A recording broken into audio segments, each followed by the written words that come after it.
So hey everyone, welcome to today's class. So today what we are going to learn is we are going to learn as to how to create a Spring Boot application and then how to Dockerize this Spring Boot application using Docker and then upload the Docker image to Elastic Container Registry on AWS. So let's get started. So step one is to go to a new tab and go to start.spring.io because this is the place where we will be able to initialize our Spring Boot application. So we are going to choose our build provider or our project provider to be Maven. You can always go ahead and choose Gradle also to be your project provider if you're more familiar with Gradle. I'm more familiar with Maven, so therefore I'm going to go with Maven. And the latest stable version of Spring Boot that I'm going to use is 2.3.1. And the group ID is going to be the reverse of your domain name. This is all Maven related configuration. So therefore the group ID that I'm going to give is com.example, and the artifact ID that I'm going to give is class, probably not class. Let's go with something else. Let's go with something creative. Let's go with animal. And the description, you can just leave it blank. And then you can choose your packaging type to be jar or var. I'm going to choose jar. And I'm going to go with the standard Java 8 version, but you can feel free to choose 11 or 14. But you can also go with, 11 is a lot more stable these days, but 8 is like a previous older version, which was released in 2014, if I'm not mistaken. Yep, I think it was 2014. Okay. So let's add some dependencies. So these are all your Spring dependencies that you can add. So I'm going to go with my favorite dependency, which is Spring Boot Actuator for health endpoints.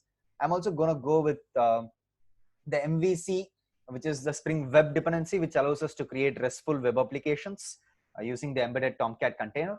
So let's go ahead and generate this project. So automatically you'll see that you can download your project as a zip file. I'm just going to go to that folder. And I'm going to copy this zip file and place it within a directory that I'm familiar with.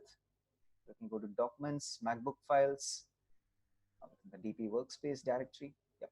And let me extract that file. So I think we would have extracted it. Yep. So over here. So the next thing that I'm going to do is I'm going to fire up Spring STS, which is Spring Tool Suite. It is one of my favorite integrated development environment IDEs that I use.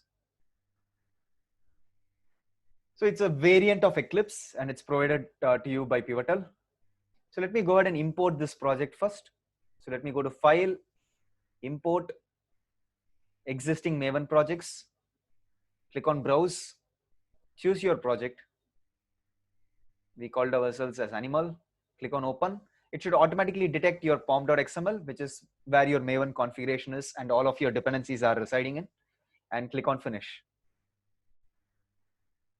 So this is the first step wherein you create a Spring Boot project and then you download that project from start.spring.io after adding all of your dependencies that you require.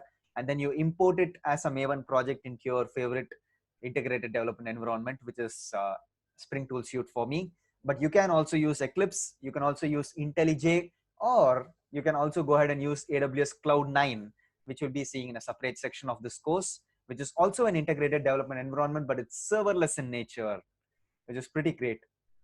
That AWS do have a service which provides us with an integrated development environment where we can directly start coding through our browsers rather than installing a software onto our laptops. So right now it's importing this project and it's downloading most of the dependencies from here. So let's just wait for a moment until all of those dependencies are downloaded, and then let's get started by Dockerizing this application. So I think it has almost finished importing. It's just downloading some of the other dependencies that are required. I think it's completed. So let's go ahead and expand Animal project over here. And the first thing that we are going to do in order to go ahead and Dockerize this application is to first create a Docker file. And one small fact about the Docker file is that if you place it within the root of your directory, it's very easy for you to do your Docker commands. So therefore, we are going to place it in the root of our directory. Right-click your project, choose New, choose File, and then go ahead and give the file name as Dockerfile with a caps D and click on Finish. And now let's start writing our instructions in our Docker file. You can always go through the Docker documentation as to what are all the available instructions. But for right now, we are going to start with a from instruction, which specifies which base image we are going to use. So Docker goes under the principle that you build once and you ship many. So we are going to build this only once, but we are going to ship it to multiple environments. So the way that we build an application as a Docker image it's always to remember regards to your AMI or your Amazon machine image that you studied when you learned about EC2, that your Amazon machine image comes with the operating system. It also comes with some of the pre-built libraries and also some of the softwares. So therefore, even our Docker image is going to be something like that, wherein it's going to have a base library or a base operating system or a base package. In this case, the base package is going to be the JDK, and we're going to use the OpenJDK version 11, and it's going to be retrieving this respective OpenJDK version from Docker Hub. And then we are going to copy over our jar file from the target directory into the containers OPT directory. And then finally, we are going to run our application from the OPT directory from where our jar file resides. So therefore, we are going to have three instructions over here. We are going to have our from instruction where we specify OpenJDK : I'm going to specify a specific tag 11.0.3 -slim, and you can find these tags in Docker Hub. The next instruction that I'm going to have is I'm going to do a copy command, and I'm going to copy whatever is there in my target directory into the OPT directory of my container. And then finally, I'm going to use the CMD command to specify the run instruction. You can also use the entry point command, but I'm pretty clear with all of the arguments that I want to pass. So I'm going to go with CMD command with Java, comma. It's an array separated by commas. So Java -jar. File name is going to be /opt/ the file name. And the final argument that I would like to pass over here is the and symbol to run it as a background process. So let's go ahead and find out how our jar file is going to be formed. Our jar file, the way that it will be formed, the name of the jar file is retrieved from the artifact ID and the version. So it's going to be animal -0.0.1 snapshot.jar. So let's go ahead and write this. So it's going to be animal -0.0.1 snapshot in caps.jar. And this is going to be the same file name that we are going to copy it into the OPT directory of the container. And then we are going to run it from the OPT directory of the container. So you can be fancy enough to go ahead and add a server.servlet.context path if you would like. And that can be used in order to prefix all of your web endpoints, of all of your MVC endpoints or your REST endpoints that you declare within your application.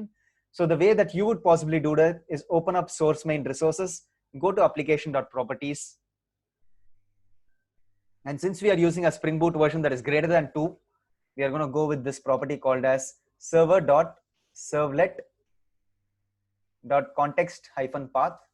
And you can specify this to be /app, which means all of your endpoints that you specify within your application, those endpoints are going to be prefixed with /app. You can also add one more property over here called as server.port. And you can have this to be running on the port 10,000, for example. So now let's go ahead and test this out. So let's build our jar file first. And the way that we would build our jar file is to right click our project and go ahead and do run as Maven install. And let's look at the console and see if our jar is being built. So it's running one of the tests that is already pre-built into the Spring Boot application, which is given to us by Spring Initializer. Let's just give it a little bit of time. And you should be able to see that it's building the jar over here, and it's downloading some of the dependencies from Maven Central in order to build our jar for us. So let's just wait for a little bit of time. And this is only a one-time process. And once this is completed, we should have our jar built, and it should be within the target directory.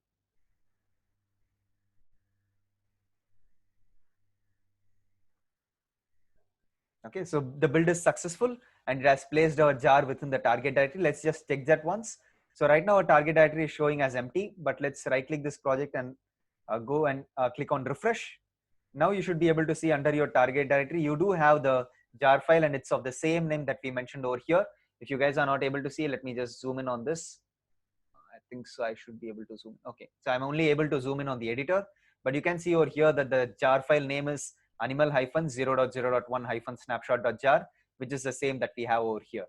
And that is formed by using your artifact ID and the version from your pom.xml. Okay. So once this is completed, the next thing that we have to do is we have to start building our Docker image. And the way that we would do that is to fire up our terminal and go into that specific directory. So I'm going to traverse into that directory. It's documents, MacBook files, dp-workspace, and within which we have that file, I mean the folder called as animal, and within which on the root of the folder itself, we do have our Docker file. Okay. So what we are going to do over here is we are going to issue a Docker command, and always ensure that before you start issuing Docker commands, do the command docker info to check whether your client and server is running. So we do have our client and our server running. And also check whether Docker is running in your laptop. And it's the easiest way to install Docker is to follow my course and install it on CentOS, or you could possibly go ahead and download Docker for desktop, for Mac, or for Windows, and then install Docker and then get started working with Docker commands. So let's do the first Docker command, which is docker build -t animal dot. I'm giving it a name called as animal by using the -t tag flag. And then I'm specifying dot to the current working directory as to where I do have my Docker file and all of my other files. So it's first going to go ahead and download OpenJDK 11.0.3-slim from Docker Hub.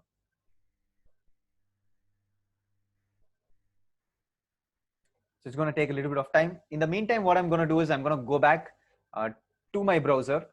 Let me just go back to my browser and go to the AWS Management Console. So our third step over here, after Dockerizing our application, is to go ahead and upload that Docker image to Elastic Container Registry. So we are going to go to services and we are going to type ECR. So once you choose Elastic Container Registry, a registry is nothing but a collection of repositories, and a repository is nothing but a collection of images, and each and every image has a tag associated with it. So let's go ahead and click on Get Started. And the repository name that I'm going to give is the same, which is animal. And you can see we do have the URL for the repository. And you can also go ahead and enable tag immutability to prevent image tags from being overwritten by subsequent images. And at the same time, you can also enable scan on push. So let us enable this because I would like to see what kind of scanned results I get from Elastic Container Registry. This is the first time that I'm doing this because I heard about it that it uses ClarOS in the background, which is another open source scanning tool. So let's just see what kind of results we get for our image. So let's go ahead and create this repository. Once you have created the repository, ensure that you also have created IAM credentials for an IAM user who has enough permissions to push to the repository. So if I do AWS configure, I have configured my access key ID and secret access key for my IAM user who has enough permissions to push images to ECR. Okay. And you can see over here that our image has been fully created. So you can see that it has tagged the image as animal:latest, and it has copied the jar file from the target directory to the OPT directory. And it has also gone ahead and added this instruction to run our jar file. Okay, so now let's just do a small command called docker images to see if our image is there. So let's see that whether we have the animal image. We do have the animal image over here, which was created about a minute ago. So next thing that we are going to do over here is we are going to get the push commands. The way we would get the push commands is click on your repository and click on view push commands. And if suppose this doesn't work with the CLI version 1 that I'm using. So if you don't want to use this command, and if suppose this command doesn't work, you can open this link called as registry authentication on a new tab. And you can go ahead and follow a specific command over here, which I'm going to show you. So we are going to go ahead and use credentials helper. Let me just open that up in a new tab, this particular link. Okay, so it's not that. I'm not sure. Okay, so I think it's the previous version that, yeah. So this is the one that we are looking for to authenticate Docker with the get login command rather than using the get login password command. So we are going to use the get login command. So let me just copy this command and let me go over here to my terminal. Let me clear my screen and issue this get login command. And the region that I'm going to specify is US East 1 because that's where I have my infrastructure or my repository created. So you're going to get this big command. Just go ahead and copy this entirely and paste it in your terminal. And it's going to show you login succeeded. So once it has showed you login succeeded, now you are ready to push images to to Elastic Container Registry. So let's go ahead and look at all of the necessary commands in order to go ahead and push to the registry. So the first thing that we have already done is we have already built our image. So we can skip this command. But after the build completes, we have to tag it appropriately to the URL endpoint of the Docker registry that the repository that we have created. So let's copy this command. Let's run it over here. So it has immediately run this command. And if we do Docker images, we should be able to see our animal image has been retagged as this big string, which is nothing but our ECR repos URL, including our name of the image, and the tag is going to be latest. So all that we have to do right now is just copy this and then do Docker push to ECR. So automatically it's going to find out that there is a repository with this name, and it's going to go ahead and upload our Docker image to the repository. So it takes a little bit of time because we do have a pretty big image over here with 321.6 MB. That's why it's really good to start off with very small, lightweight base images. So the base image that we used over here is a slim image, which is pretty pretty lightweight. But if suppose you do end up using Java 8, that is not a good practice. If you do end up using Ubuntu, not a good practice, because these images come with a lot of vulnerabilities, a lot of packages, which means you are broadening your scope to a lot of vulnerabilities in your packages, which you would not generally like to do. So what I would suggest is go ahead and look at Docker Hub and take an image that is pretty slim in the sense, or it is alpine in nature. Alpine is also another name for an image that is very lightweight. So I try to use base images which are very appropriate rather than using a CentOS or an Ubuntu base image and start installing Docker using the run command and so on, which is pretty annoying. So keep it as lightweight as possible. Yes, so right now it has finally pushed. So let's go to Docker Hub and let's take a look, to Elastic Container Registry, and let's take a look. So let's go into this repository, and you can see over here that the image size is over here, and it has immediately found out that there are 2 high vulnerabilities and 66, probably medium vulnerabilities. Let's take a look at the details. So it has found 9 medium vulnerabilities, 15 low, 42 information, and 2 high. So let's find out what are the 2 high vulnerabilities. It has found it out in these 2 packages. So all that we have to do, probably would be to update the operating system, and then we can fix some of these vulnerabilities, or just check whether once we have updated the operating system, whether most of these vulnerabilities go away. So one more thing regarding ECR, since we are studying about ECR, is that you can also go ahead and look at permissions.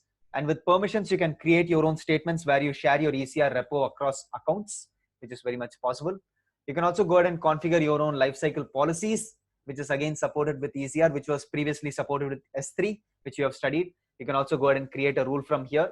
And this rule allows you to go ahead and look at tagged images or untagged images and so on, and then go ahead and match this criteria and choose the rule whether you want to expire it and so on, which is pretty cool because you had all of these settings in S3, but right now they have also brought it for Elastic Container Registry. And finally, you can also go ahead and create your own tags, which is very good for cost allocation purposes, okay, and even to track all of your costs across projects.